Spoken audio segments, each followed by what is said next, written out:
قیامت والے دن قبراں چوں بندے اٹھن گے،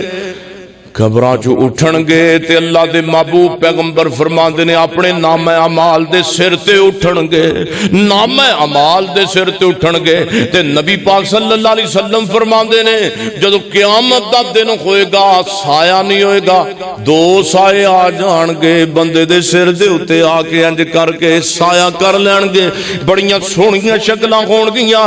سونے محبوبہ سایہ کنہ دا ہوئے گا تے اللہ دے پاک پیغمبر فرماندے نے ایک سورت بقرہ ہوئے گی تے ایک سورہ آل عمران ہوئے گی،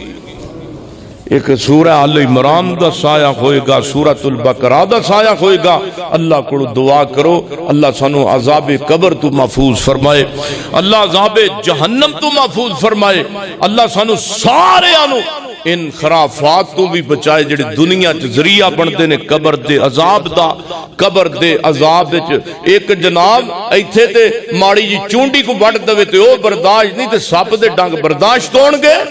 اللہ کو دعا کرو اللہ پاک سانو نمازاں پڑھن دی توفیق دے، نیک اعمال کرن دی توفیق دے، قرآن پڑھن دی اللہ توفیق دے، اللہ صدقات و خیرات دی توفیق دے۔ نبی پاک نے فرمایا جڑا بندہ چاہتا ہے میری دنیا آخرت بہتر ہو جائے تو اللہ دے نبی فرماندے نے پھر وہ اللہ دے رستے اندر خرچ کریا کرے، صدقات و خیرات دے، کیونکہ صدقہ و خیرات نال کلی تنگی دور نہیں ہوندی دنیا دی۔ فرمایا صدقے دے برکت دے نال اللہ انو عذاب قبر تو بھی محفوظ فرمائے گا، اللہ پاک انو عذاب جہنم تو بھی محفوظ فرمائے گا۔ اور روڑا پیا وابی سنی دیوبندی وابی وابی ہو رہی ہے، سنی تو میری مسیح تے نہ آئی میں تیری نہیں آنا، اور میرے سونے جھگڑے چھڑ دیو،